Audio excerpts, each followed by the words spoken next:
You all the footage we have. No, that's not an answer, bro. Like, that's not, this is the reason why people are getting worried and they're starting to cap on this, is because they just said, because he said, listen to what he just said.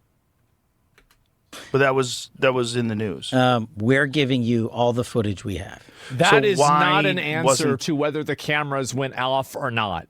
That is a separate answer to a different question that wasn't asked. That released like immediately. Why did this speculation escalate? I think you'd have to ask whoever the attorney general back then was, Bill Barr. Did you ever see? Do you remember that HBO autopsy show? Dr. Michael Baden. He's a famous forensic. I don't think I've seen scientist. That. So he's a pathologist, and he reviewed the case, and it was his determination that it was a homicide because of the way his neck was broken. And what he said was it was indicative of a ligature strangulation. And it was because of the positioning on the neck where the marks were, that it wasn't indicative of someone hanging by their weight, which had been higher on the chin. And there's a specific break of the bones and the vertebrae that's consistent with someone who is just strangled. Jesus, bro, like, he's going in on this. I haven't seen it.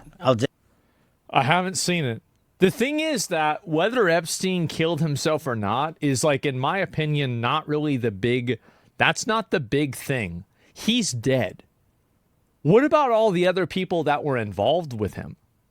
You're telling me that you haven't even been able to get a single name of a single person, not even one person. Ghislaine Maxwell? Well, yeah, but she was like his accomplice, right? This is a very different thing. Not a single person. Definitely take a look at it, because that's part of my job. He's going to have to look at it. You haven't seen that? The report on that? No, I haven't looked at that. Did you see any? Was there any other autopsy done other than the official one? Not to my knowledge, but if there was, you'll get it, and that's what we're doing. See if you can find that Dr. Michael Baden thing. Yeah. No, Did you remember that show, the HBO show? Oh, they're gonna watch it together. So this guy, Dr. Michael Baden. Oh, that's good. And he had a long career of catching murderers, exhuming bodies, finding trace amounts of poisons, different kinds of things. And it was a crazy show, like all these wild ways. Well, I love watching shows, and I spend a lot of time on planes. So. Yeah, it was an old show. It was a show like from the early 2000s, I believe.